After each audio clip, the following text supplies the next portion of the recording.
In the 1990s, Matt Le Tissier was the ultimate cult hero. A Malibu-swigging everyman with magic feet, he ran a strip club, got headbutted on dance floors, and guzzled KFC buckets every night. But then, things got a bit weird. In his second act, Le Tiss warned of communist takeovers, accused Boris Johnson of controlling the weather, and finally withdrew his consent to be governed. This is the story of Matt Le Tissier. Makes you think. Welcome back to The Upshot. I'm Jack. Hello, comrades. Hi, Zach. Hello, Jack. How are you? Hi, George Wild. Hi. How you doing? Wonderful. Back on the pod where you belong. Great to be here. To discuss a real game of two halves, this one. I mean, I think the intro alludes to it. I mean, Matt Le Tissier, Le God, as Southampton fans called him, he was just like the ultimate cult hero, sort of lads mag favourite. Yeah, which is funny. Like when you look at him now, it's hard to picture as him as sort of a fixture of FHM. The tabloids. I don't think he was on the cover. You said, but he's not really changed that much, his look, has he? No, not really. Yeah, I mean, I don't know. I think it's just because it's sort of his style of play and his actually like surprisingly scandalous private life as well. Yeah, I mean, I thought he was sort of Malibu and cokes and stuff and nights out, but he got up to his fair share of sort of shagging and scrapping in Southampton nightclubs. Yeah. The most similar sort of like modern player that's tempting to compare him to is Grealish, in the sense that there's that like cult hero band. You know, when there was that big campaign to get Grealish to start for England? Yeah. That was a bit of the tone around Le Tissier, right? Where he was like this, why are England not picking him? But I would argue, is a lot more naturally talented than Grealish. And obviously he stuck with the one club man thing. Yeah. And then obviously there's the second act that we talked about.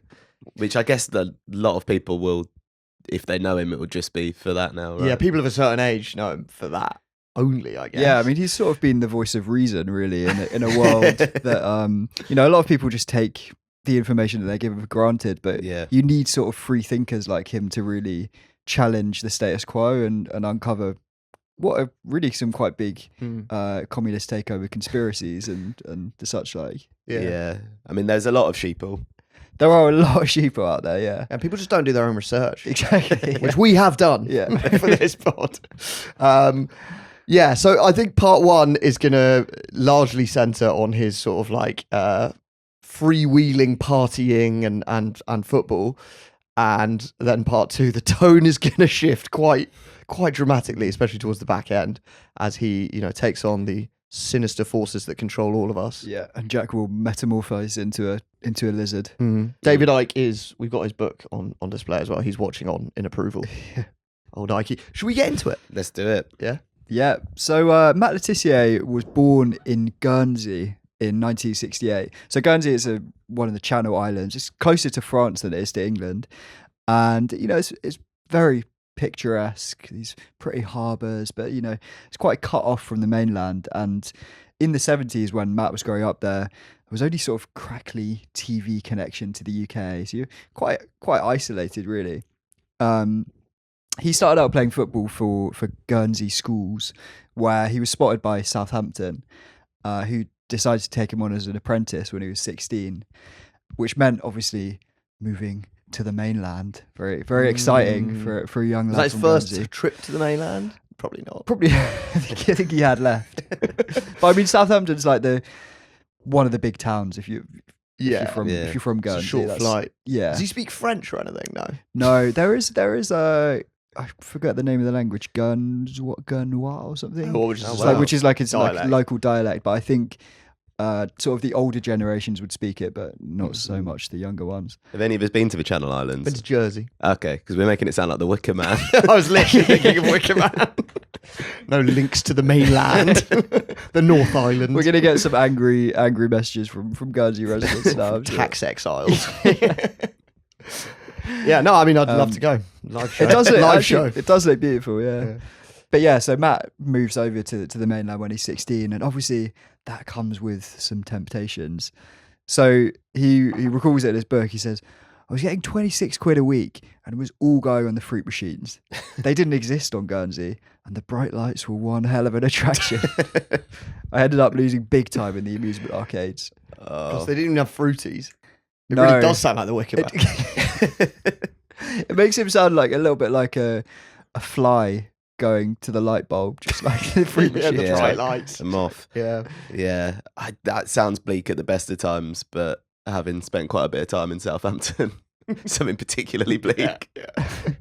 You went to uni in Southampton. I did, yeah. 26 quid a week in the 1970s, 80s, I guess this is. Yeah. It's quite a lot of money to be As a 16-year-old probably is. pissing away. Pissing away on the penny falls on the machines. 1 hour bandit. Yeah. They weren't actually his only vice though. So in 1987, when Matt's 19, him and the rest of the youth team go on this tour to Singapore, which Lettice describes as dominated by sex, drinks, and fights. Admittedly, not for him, 'cause he didn't drink and presumably didn't shag. You coming out tonight, Lettice? Spent all my money. Fruity. It's all gone in the fruities. So what, he didn't drink at this point? No. How old is he? 19. Quite a common theme with, I mean, I wouldn't say he's like the hardest boozer we've talked about, but quite a common theme with these footballers who end up being quite boozy is they start quite late. Like George Best started quite late. Yeah. Made up for it. He did make up for it. Yeah, Matt, he wasn't entirely on the straight and narrow though, because he did on this trip discover KFC bargain buckets, and he'd sneak out of his room every night at 1 a.m. to get himself a bucket. Yeah, fair. Didn't have them on Guernsey either, no. Probably not. No. Okay, maybe a wimpy. I feel like we've got to go to Guernsey now too. Yeah, I mean, I think it's quite a modern, lovely place. Sure it is.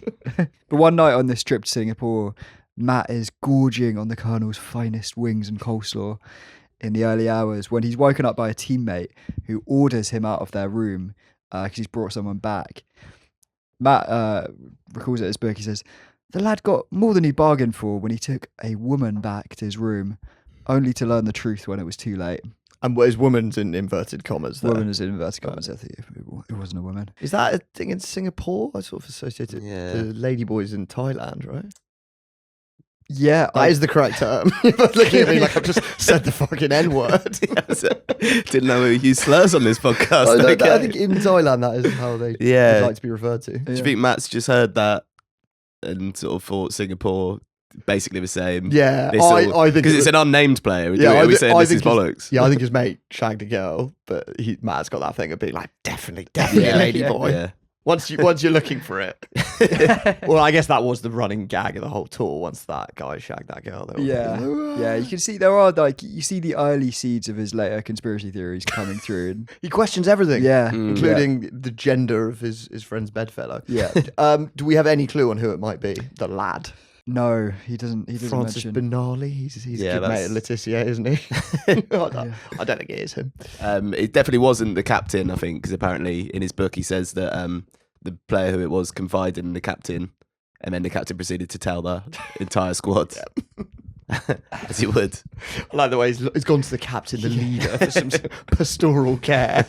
So when does he sort of crack into the Southampton first team? So he signs his first pro contract with Southampton when he turns 18, and actually doesn't get off to the best start. So his first season, 87-88, he only scores 2 goals, which he puts down to his gambling and spending 10 to 11 hours in the snooker club after training. What? That'll do it. That'll do it. Because training finishes at lunchtime, and then you're there till closing. You're just on the fruities and snooker clubs. Have you ever been in a snooker club? I find them very depressing. I don't mind them. I love a snooker. Yeah, really? I quite like them. I find them really depressing. Why? Quite dusty. I don't really like snooker, so yeah, I'll do it. It's depressing for you. Yeah, I was just sick. I think it's quite nice. Just have beers and play snooker at the same time. 10 to 11 hours, or yeah, exactly. But it's in the 89-90 season that Matt becomes a regular for the Saints. Scores 24 goals that season from midfield and wins the Young Player of the Season. Southampton actually finished 7th that year, and kind of looks like the sky's the limit for young Matt and this Southampton team. But it actually ends up being his highest ever league finish. And actually at the end of that season, Terry Venables' Tottenham Hotspur come in to try and buy him.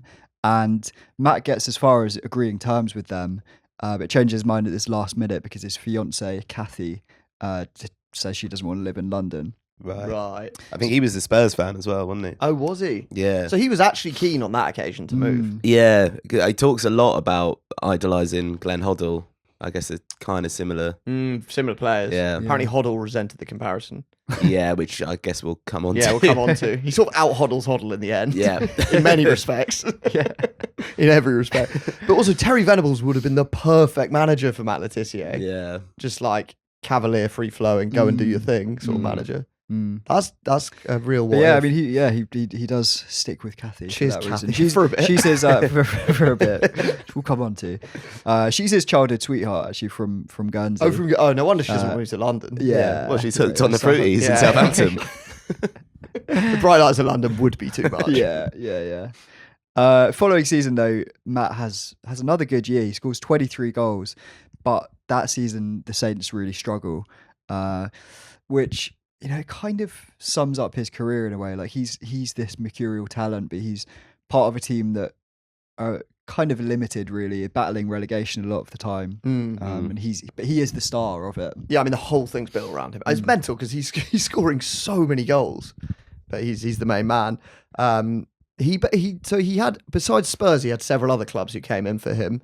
Chelsea, United, Blackburn, and when Liverpool try and sign him, so Graham Souness is Liverpool manager in the mid-90s, they try and sign him, he refuses to even speak to them. Wow. And he says later, I didn't fancy living up north. I preferred to live where I didn't need a translator.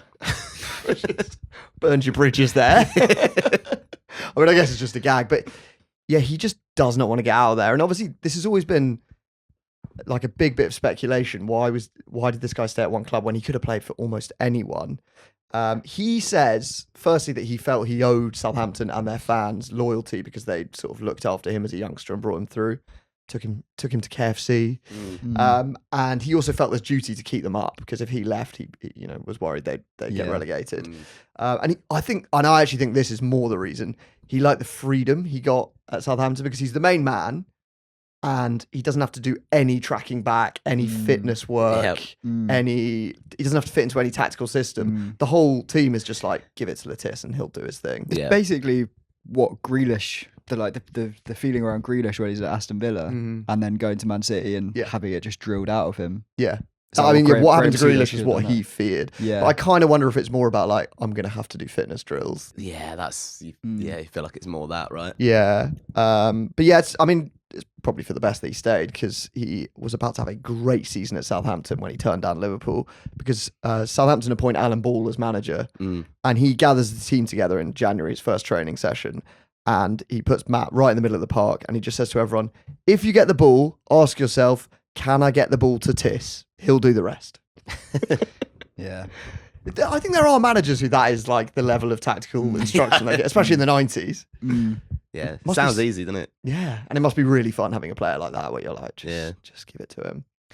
It works though. He scores 25 goals that season and keeps Southampton up on the final day. That is prolific for a midfielder. Yeah, but he's sort of like attacking in the whole midfielder. kind of, like very attacking. Like I think you're using your strikers just to hold the ball up for him. Kind of thing. Getting a bit tactical here. But he's this technical genius. He can dribble, he does tricks, he's got amazing touch and ball control and passing, scores these ridiculous long range goals, never tap-ins, not interested, lethal from the penalty spot. And then obviously he's super loyal to his team. So those are the ingredients that make him this cult hero. Yeah. I saw him described as the everyman genius, the bloke who could roll out of bed and nutmeg an international defender before banging it in from 25 yards. I mean, that's sort of the most romantic idea of a footballer. Yeah. Needless to say, the Saints fans embrace him. They call him Le God. There's a chant I've got here. Do you want to listen to a chant? Yeah, please.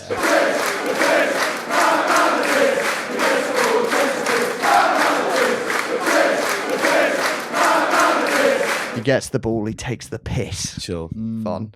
There was some good graffiti on the Southampton docks around this time as well that said "Lettuce for England, please." Polite. Yeah, you don't get graffiti like that now, do you? There's an air of desperation to that graffiti that you don't see very often. Please. Just underlined. Yeah, but I mean, we'll come on to the England stuff because he is pretty much overlooked by England. But meanwhile, he just keeps banging them in. So in the 94-95 season, he scored 30 goals That is wild. for isn't it? Southampton. One of them was goal of the season against Blackburn, which we watch it now. We'll link to it in the show notes. He basically gets the ball about 40 yards out, beats a defender, and then lashes it into the top corner. Tissier.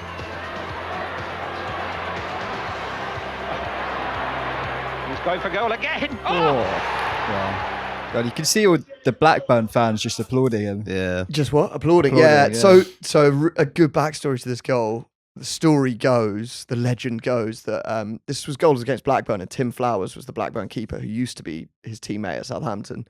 And supposedly, before the game, during the warm-up, Tissier sidled up to him, and Tim Flowers had a towel hanging on the net in the goal. And apparently he went up to him and goes, "See that towel? I'm going to hit that later." And when you watch the goal, the ball does literally hit the towel. That's the legend among fans, I'd say. I couldn't find any record of Tim Flowers saying it. But yeah. Surely if he says that, take the towel down. That's an admission of defeat. Yeah. But you see Flowers when the goal goes in, he's just like shaking his head and laughing because what can you do? Mad goal. Yeah. I guess if you thought you could literally predict that you're going to hit the towel from 40 yards out, you can understand why later he's sort of like believes his critical faculties are he's a bit more perceptive than others. Yeah. He sees things. He could see that a communist takeover was coming. And even then. maybe it still is. Yeah. Tim Flowers couldn't see it. Didn't know what hit him. Anyway, it's not all smooth sailing though, because Matt Le Tissier has a naughty streak. Perhaps it was those fruit machines. They'd given him this taste for taking the odd risk. And in April 1995, Southampton are already safe from relegation. They're 10th, in fact. They've done well. And so he decides to make a bit of extra wonga on the side by indulging in spot fixing. So I've actually got a clip here of Matt describing his little scam. There used to be a bookies about 300 yards from the Dell, and I used to go in there and back myself to score the first goal. It was quite good odds, actually, at the time. Nobody batted an eyelid. Do you know what I mean? As long as you weren't betting on your team to lose, no one batted an eyelid. So anyway, I used to do that, and then Flashcart, he said, "You had spread betting?" I went, "No, I haven't got a clue." He went, "Well, you can bet on anything now." He said, "You can bet on corners, when the first free kick's going to be, when the first throw-in's going to be." And he went, "Well," he said, "my mates have got spread betting accounts." He said, "We're on telly against Wimbledon next week," he said, "and they can bet on the first throw-in in a game." He said, "And if we get a throw-in really early, they'll make loads of money from it." He said, "They'll probably drop you a few quid." So I was like, "How does that work?" He went, "Well, we just have to get the kick-off. And from kick-off, you just boot the ball out of play." So well, that sounds pretty simple. He went, "It is simple." He said, "But the bookies are stupid. What are they doing that for?" So anyway, so we get to Sellers Park where Wimbledon were playing. I said, "Vinny, what way do you like to kick in the second half?" And he went, "Oh," he said, we like to kick towards our fan. You can kick that way in the second half if you let us have kick-off in the first half." And he went, "Yeah, all right." So that was it. Like, before we'd even flipped the coin, I knew we was having the kick-off. So we get the kick-off. Gordon rolls the ball back to me. And just as I'm about to strike it just takes a little bobble. And at that point, my heart sank because right from the moment I hit it, I thought, fuck it, that ain't enough. And I've duffed that a little bit. And this is never reaching the touchline. And honestly, for the next 60 seconds, you see me and Gordon Watson running around like blue-ass flies trying to get the ball, fucking boot out of play. So apparently they get it out just on the 70-second mark, which is the exact moment where they don't make any money or lose any. Because the longer it goes after, the more you lose on spread betting. Oh, okay. Yeah. Well, he didn't place the bet at the place. No, 30 yards his down the road. mates had spread betting accounts who put it on, and yeah, they were all in on it. So what are the bookies thinking? They're thinking you're not going to be match fixing. I don't think it's for you, these bets. Yeah. I mean, I'm pretty sure some people have gone to jail for spot fixing. But yeah, well, apparently, so he made these admissions in his book, right? And I think after that, they briefly, people were calling for the police to investigate it, and like eventually they just said, obviously this is not in the public interest and it's a waste of time. But they nearly got himself in some trouble. Yeah. Is this where his suspicion of the state began? Yeah, it definitely still happens though. Do you think? I actually know of a example, which it was I can't say who it was, but some mates of mine knew somebody who played for a team, an unnamed team. What level? Yeah, it was a lower league team who got drawn against a Premier League team in the FA Cup or the League Cup, and they basically said, "I'm going to get booked." Whoa. Yeah, so I mean, it's easy to do, right? Yeah, and But also harmless. fucking dumb, because if you get caught doing that, like You'll never play football you'll never again. play football. like again. those Pakistani cricketers went to jail for it. But I don't know, this was obviously had a different tone. It's Latis. This is what he does. It's the 90s. One club man. Loves Malibu. the way he tells it, you are quite like on his side through the story. That's the thing that's a real shame, is because he's really funny and just seems like nice and normal, doesn't he? Yeah. Yeah. But I don't like his politics. Well, I think maybe at that point he was, and then things took a sharp turn, right? We'll come to the end when can you separate the art from the artist? Because I think you can. But yeah, he got away with that spot fixing one. Off the pitch, Matt's life was similarly chaotic. So in the mid-90s, he opens a nightclub in Southampton called Celebration Plaza. It's sort of a joint venture with this comedian and radio DJ. It's not a very good name for a nightclub, is it? Have you been, George? I don't think Celebration Plaza was still Yeah, it's flats now. still in business when we were. It sounds like a classy joint though. They lost their license for reasons we'll get on to. Yeah, Quite good reasons. But apparently from the start, it was not really, business wasn't flying. Okay. By the way, what a sort of romantic 90s thing for the club hero to own the local nightclub. Yeah. That's great. Was he Slightly- behind the bar, like pulling pints? Probably doing Malibu and Cokes. Maybe less romantic when he decides to introduce strippers to boost a bit of custom. Sure. Which does work. So it's a strip club. It was not a strip club when they took it over. It was a nightclub, and then they decided to introduce naked dancers to drum up a bit more custom. I kind of feel like you're which either a does- strip club or you're not, though. Once you make that leap, Yeah. you're not gonna have Hindus still coming in, are you? Maybe. Yeah, I don't know. It does work though. It does manage to boost attendances a little bit, but not without some unintended consequences. So on April 23rd, 1997, The Sun ran a front page exclusive titled Malibu-swigging. So it revealed that soccer ace Matt has walked out on his wife and kids and been seen out on the town with a teenage beauty. Mm. So This is the end of what's her name? Kathy. Yeah, sadly. The lovely Kathy. So the article has a quote from what they describe as a friend of Matt, who says, "It's an open secret in Matt's nightclub that he is very close to a 19-year-old girl called Maria, who is often seen on his arm. She's pretty and dark-haired, but not an absolute stunner." What's the need for that? She's just needlessly mean, really. Yeah. Also, I think if this friend of Matt is giving those quotes to The Sun, then Yeah. Do you think maybe he's a friend of Kathy too? That's there for that her, could maybe. be it. Yeah, And he's yeah. sided. Friend of the family. Yeah, or as a voicemail. Yeah, more likely. And yeah, the friend actually can't have been too close to Matt, because the next day, The Sun ran a follow-up article that reveals that Matt's new girlfriend is actually called Angela. Oh, so she's not even called Maria. No. Starting to think they made that quote up. Or there's another woman. Yeah, who knows? Yeah. Who knows? Did Angela / Maria work in the club?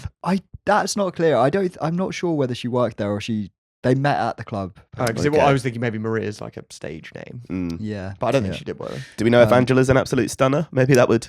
Well, she's described as the sexy teenager. Ooh. What a lovely pair of words to put in a Yeah. national newspaper. That's fucking weird. Oh. So they sort of they introduced her to the readers. This is the quote from The Sun. "This is the sexy teenager Angela Nabosi, who has stolen the heart of married soccer star Matt Tissier. The millionaire player, a father of two, publicly cuddled the teenager and happily showed the world she is his new girl." Yeah, you just want to be like, stop saying teenage. Yeah. Sexy adolescent. Yeah.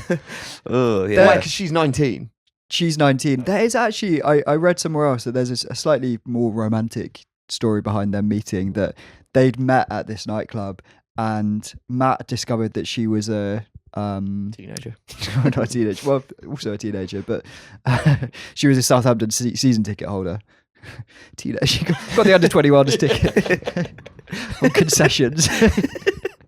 I say season ticket holder. My granddad's the season ticket holder. But he then, after meeting her, he then went to the Southampton ticket office and found out her seat number and left a note for her on the seat, which is quite sweet. That's quite sweet. Found out what school she went to. Yeah, I was going to say there's an undertone though. Isn't It's there? sweet until you remember. Teenager. But hang on, how old's Matt Tissier at this point? He can't have been that much He's older. born in he's probably- 68. What year are we in? This was 90. He's mid-20s. 98, I think. So Okay, yeah, he's 30. 20. No, he's No, 30. he's 30. He's He's 30. 30. Yeah, that's a bit it's much. a bit weird. Yeah. That's quite. What's he just left a note being like? I wonder what it said. Have you been to the snooker club? Meet me by the fruit machine. By the fruities. Yeah. Have you noticed there's a communist takeover? So shortly after this story comes out, Matt and a few teammates decide to go on holiday to Tenerife so that he can clear his head a little bit. The Sun nicely decided to send a photograph to track him on this trip. And he says later that the newspaper, they were hoping for pictures of me with another girl, but I was and still am very much in love with Angela, so they got nothing. And he's got a point that they don't have anything on him. So during the trip, the Sun, they're scrabbling around for a story, and they end up running one called Night of Lettice, where they are scraping the barrel for scandal. So these are some quotes from the story. Matt looked like a man without a care as he joined a group of teammates on the bender. By 11 p.m, they were in O'Neill's club. Bar staff had to constantly empty rubbish bins, which filled with bottles, as the stars did their best to drink the cup dry. So is the emptying of bins meant to indicate lots of booze? Yeah. I guess so. Yeah. Staff were forced to load dishwashers as the Prem stars guzzled back drink after drink. So emptying bins. That's part of the job. That's your Yeah. job as a boss. You will be doing that every night. It's a nightclub. They were forced to empty bins all night. Forced to wipe down the bar. Forced to clean glasses. Change the- barrels. At the end of the night, bar staff had to sweep the floor. Yeah. So While the drunken stars retired to their beds. Do you think the source for this was an angry bartender? Yeah. I've been emptied the bin all fucking night. It's the Malibu and Coke. You probably are doing more. Kept after counting their change. The article continued. The lads were still boozing away when the bar shut at 5 a.m. They staggered back to their hotel as dawn broke. Matt did not look much the worse for wear. He even helped some of his pals stay upright. So he wasn't Right. even So he drunk. wasn't even Yeah. drunk. Yeah. It's quite a late night, 5 a.m. 5 a.m. They've put yeah. not in capitals like that Yeah. scandal. Like Matt did not look much the worse for wear. Yeah. Yeah. Do you reckon that's like his publicist or lawyer or something has got to them and been like, you need to make clear? Or is it like, is the scandal that he's able to drink till 5 a.m. and be absolutely fine? Yeah, they're implying something. He's done something Yeah. wrong there. Yeah. Or are they changing it around and now they're shaming him for Yeah. but he's not hard boozing enough. Yeah. After this, the Sun carry on tailing Matt and his new girlfriend, and they run a story called Lettice, Le Miss, Le Kiss, which details their quite lovely sounding holiday in Spain. So these are the scandalous details that they managed to dig up. The couple spent afternoons locked in their room behind a do not disturb sign before sharing a pair of Walkman earphones to listen to the Spice Girls and Phil Collins tapes. All the while sipping sangria and doing crosswords. That does sound like proper outrageous. lovebirds. Yeah. Canoodling Yeah, on a sunbed. Yeah, But also, I feel like maybe there's a bit of the 19-year-old and the 30-year-old there. It's like they're listening to Spice Girls. Yeah, and Phil Collins. And Phil Collins. Yeah. Yeah, Sangria, crosswords. crosswords. Yeah. It's a relationship built on compromise, and that's sweet. Yeah. And it goes well. So a few months later, the Sun runs another story called Matt Lettice to wed his miss, which What? Already? details their engagement. So Yeah. is he already divorced? He Kathy's. he must Kathy's out of the picture. Unfortunately, though, 2 months later, they run another story called Lettice kicks out his miss. Which you see, they're building on a theme here with these Yeah. headlines. It's a gift of a name. Yeah, it is really. Are we thinking maybe that's where his distrust of the media comes in? He's just very annoyed at these. At these rhyming headlines. Yeah. It could be. Yeah. Well, so what's the This story alleges that Matt has dumped Angela and ordered her out of their love nest because the affair has been damaging his performance on the pitch. right? Has it? I don't know about on the pitch, but they do split up at that point. But get back together later. They end up marrying in 2008. But Oh, right. After quite a long separation. But Still together? I believe so. Yeah. I Yeah. think so. Yeah. She was the one. Yeah. Age is just a number. What about Kathy and the kids? Oh, you'll be glad to hear that the Sun has done a story on her as well. So they do a story titled "Mrs. Lettice Finds Love with Mr. Codwhopper." Love cheats soccer star's ex falls for a chip shop boss. Oh, chip shop Right. boss. That's nice. Yeah. Is Codwhopper his real name? I hope so. I don't even get cod whopper. Is that Yeah. like what's whopper?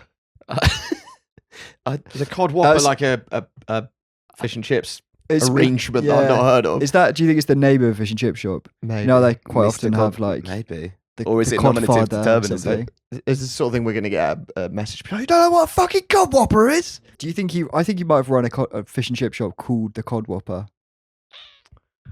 Okay, well, let us know if you know what that is. Yeah. I feel like I'm going to be accused of being out of touch for this, or we will be. No, I'm often in the chippy and I've never Yeah. had a Codwhopper. I don't want to be portrayed like Peter Mandelson, you know, when he Peter Mandelson did the like public appearance at a chippy and he's getting his fish and chips and then he goes, oh, and I'll have some of that and points at the mushy peas and goes, is that guacamole? You've never been in a chippy in your life, have you, mate? That's great. Anyway, back on the pitch. So, like, my mum actually did that the other way round in Sticks and Sushi.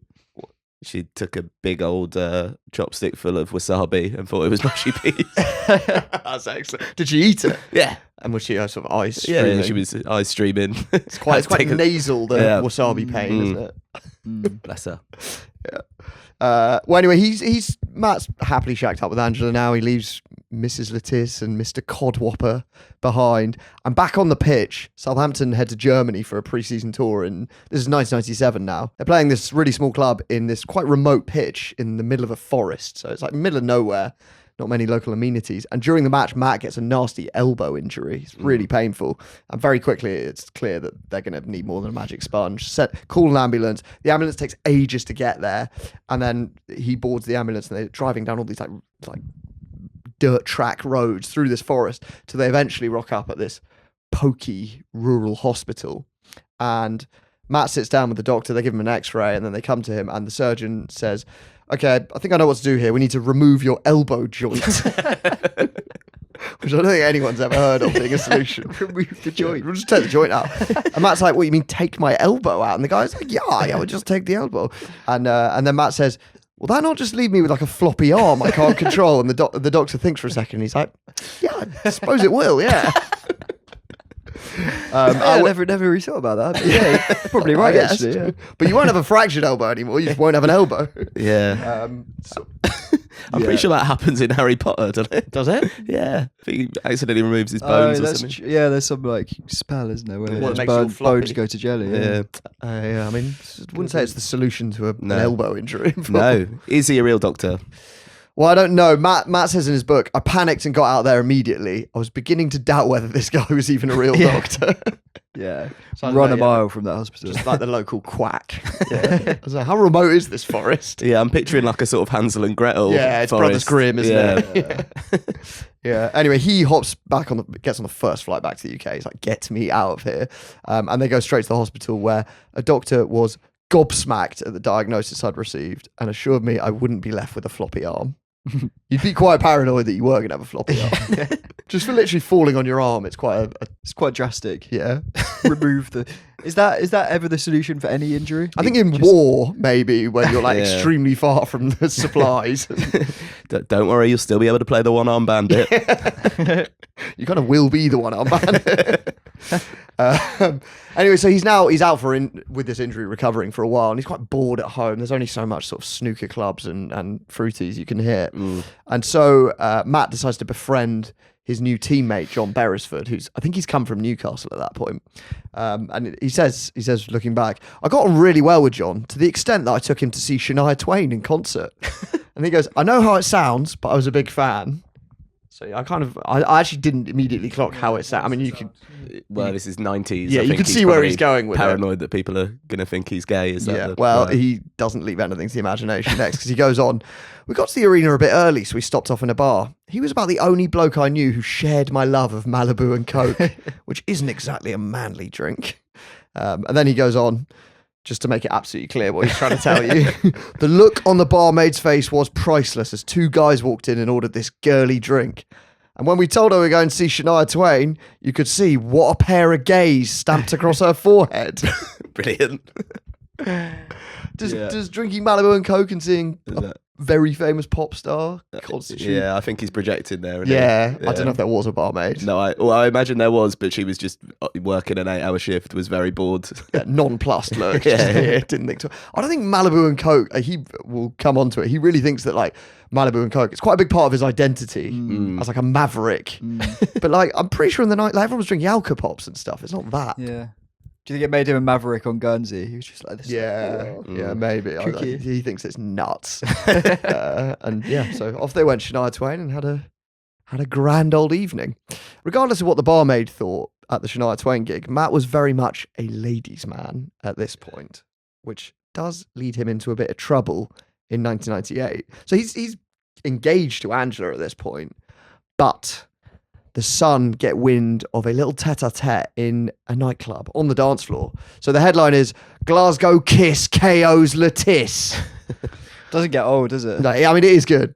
Soccer star Matt Le Tissier was left reeling in agony yesterday after being headbutted in a club by a drunk love rival.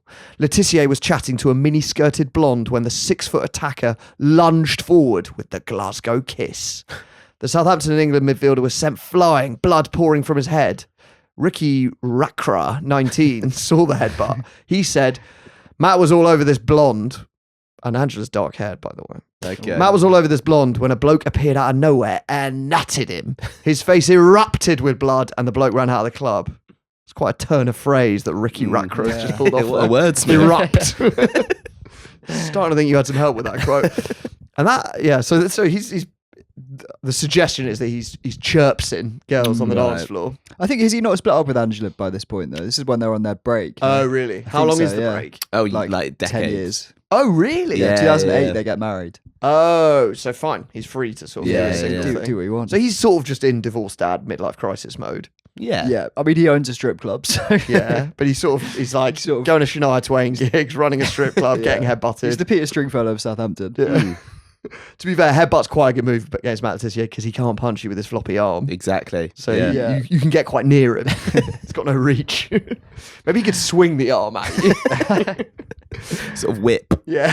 It's actually not his only nightclub trouble because Matt's empire of filth is about to come crashing down on top of him. The police get wind that Celebration Plaza Club isn't just serving Bacardi Breezers and, you know, spinning Shania Twain tracks. They are also running a strip club. And this is I think it's against the terms of their license. Right. Which, you know, I think someone making a minor infraction on their nightclub license is the most important crime for Southampton's flying squads to descend on and resolve. And luckily the Sun had the scoop. It says, Le Tissier Club held sex shows. Cops tell of £10 raunchy dances. Strippers at a club owned by England soccer star Matt Le Tissier performed explicit sex acts for undercover Vice Squad cops. Deep undercover. Yeah, very, very deep undercover. Naked girls simulated intercourse, lesbian sex, and other sex acts during £10 a time dances at Southampton Players Celebration Plaza Club. It was alleged. £10 seems cheap. Yeah. I think Southampton's quite cheap in general as a. It's a strip club destination. No, just I think everything in Southampton's cheap. It used Yeah. to be 50p pints when I was. Really? And that's like 10 years ago. We talked before on this pod about your mate from Southampton whose dad gave him money to get his teeth fixed. Yeah. We have talked about it before. It was in Southampton, wasn't it? That was in Southampton. That was for Your Eyes Only. So, but it didn't, if I've got this right, he got nutted in a club, lost a tooth. Yep. His dad sent him, so he got a temporary crown put in for 20 quid. His dad sent him £300 to get a permanent fix. And then his mate took him to the strip club and he spent it all. And then I bumped into him 3 years later and he still had the temporary tooth. So that's 30 dances at Yeah. Celebration Plaza. Yeah. Yeah. He's probably got some change for a tooth out of that. So the story continues. One officer told how a dancer took off her G-string and thrust it in his face, while a colleague had a girl's knickers draped over his head. Love that the Vice Squad are deep cover. Really deep undercover. Yeah, this is a tough job, actually. I'm going to have to be undercover for a while to crack this one. Police posing as punters paid 3 visits to the club's lap dancing nights. As many as 3. You don't need 3 visits. No. What did you not get out of the first 2 visits? We're just not entirely sure if they are strippers. Yeah, or, I've got enough evidence to convict. I've spoken to the Crown Prosecution Service. They need more. Are they? Or do you think they're wearing hidden cameras or something? No, I think they were in there. They've Anyway. been caught in there. Yeah, they were definitely in there anyway. Oh, then Oh. they've constructed a case. Their sergeant has sort of maybe walked in on them, or one of their partners has been like, "Well, I've caught you in a strip club," and they've gone, "Oh, we know we're undercover." And as a result, they had to like arrest 20 women. Yeah, Just to cover up. yeah. I think that's exactly what's happened. I thought maybe there's just a new head of the Vice Squad who's just like, "Oh, let's go for this. This sounds like a laugh. No, I'm saying, I'm saying they were in there anyway. Is there much crime in Southampton? Surely there's like drug smuggling and shit on the docks. Yeah, well, this is what I mean. I think they'd have more important. I think this things is to- more important, this job. This one goes right to the very top. PC. Can you imagine that? You either, it's like the beginning of the shift is like, right, you're going to be on traffic duty tonight. You're going to be like clearing up scraps in Southampton city centre, and you'll go back to the strip club Yeah, again. you need some knickers draped on your head. There was another line of this actually where they said that one officer had a naked leg over his shoulder. What does that mean? Naked leg. I guess she was fully naked. PC Steve Spencer said they were chatted up by a girl called Nikita. I don't think she chatted you up, mate. You gave her money to dance naked. Chatted up by a girl called Nikita who offered to strip down to the buff. Once nude, she danced in a provocative way, massaging her breasts. So she offered to, and they took her up on it. Yeah, I'm a bit confused about what the crime is here. I think it is a Yeah. license. This is a license hearing. I checked. It's literally the whole thing is just. Yeah, this is just a I strip think you need a club. special license to have strippers or something, so- right. which they didn't have. PC Spencer, he must be annoyed about how front and central he is in the story. First answer, no? Yeah. PC Spencer said Nikita put her head in Sergeant Paul Campbell's lap and faked oral sex. He then added, she gyrated her hips, simulating intercourse. He's done Paul Campbell there, hasn't he? Paul Campbell's been out. Poor old Paul Campbell. Normally he goes back to his grandparents. Oh, I'm just so proud of him. He's a police officer. And they open the newspaper. It's like PC Paul Campbell. Cracked a big case here. Girls also simulated lesbian sex in front of a group of men, he said. During a later visit, said PC Spencer, is there a lot? I feel like you could collect. If you're just trying to prove they've got strippers in, you go in for 5 minutes and be like, right, they're stripping. Yeah. Yeah. Why do you need all this detail? No. During a later visit, said PC Spencer, a dancer called Katina told officers she would do something extra rude if they paid her an additional £5. I mean, my mind is, Again, it's cheap. yeah, £5 more. He added, she pushed her G-string into my face. I tried to pull back, but I could not. She was holding my nose. How hard did you try to pull back, Steve? Yeah. Hang on, is he saying like what she's pinching is that, or is it held between her bum cheeks? I I think she's using the back of his head. She's holding his face against her bum. right. You know what I mean? Yeah, okay. I assumed she was just pinching his nose with her hand, but What's the point of that? I Isn't that kind of don't know. sexy? What's the point of any of this, Yeah, Jack? well, 'cause Um, he pushed the G-string into the face and then tried to pull back. She was holding my. I think she means like she's got a hand in the back of his head and his head's being held into the yeah. bum. Yeah. I can just imagine PC Steve Spencer's wife, like, you told me you were investigating a dangerous criminal gang on that night. I was. It was my birthday, Steve. Got home late that night. Overtime. The evidence was given to Eastleigh JPs, that's like judges, isn't it? During a police bid to revoke the Southampton club's licence. I think too much police resource was going on. Yeah. A minor licensing dispute. Yeah, I think I agree with you that they just got caught in the strip club and then had to reverse engineer a 100%. sting. Came back home, or like maybe went in the next day. The sergeant's like, "Why have you got glitter all over your face, Steve?" £5 dances. Anyway, so obviously the PC Paul Campbell and Steve Spencer might have had a grand old time, but for Matt Le Tissier, this is a serious problem. I mean, his life is starting to look a little bit worrying. His nightclub's been shut down. He's left his wife. He's getting headbutted on dance floors. His empire of filth is crumbling. And on that bombshell, we have reached the end of part 1. Matt Le Tissier has had his shit shut down by the cops. He's walking around with a bloody nose and a floppy arm. Can't even enjoy the fruities anymore. He's in a tough old place. And after suffering from the long arm of the law, he'll never trust the establishment again. But his battles with the state and its puppets are just getting started. So join us in part 2 when he hooks up with Goldilocks at a pantomime. He feuds with the likes of Glenn Hoddle and Gary Lineker, and he uncovers a sinister plot to control the weather. And that one goes to the very top. So you can join us part 2 next week, or there is a way to listen right now if you sign up for a club even more exclusive than Celebration Plaza, the Upshots Patreon. There are no strippers, but George will do something extra rude for £5 more.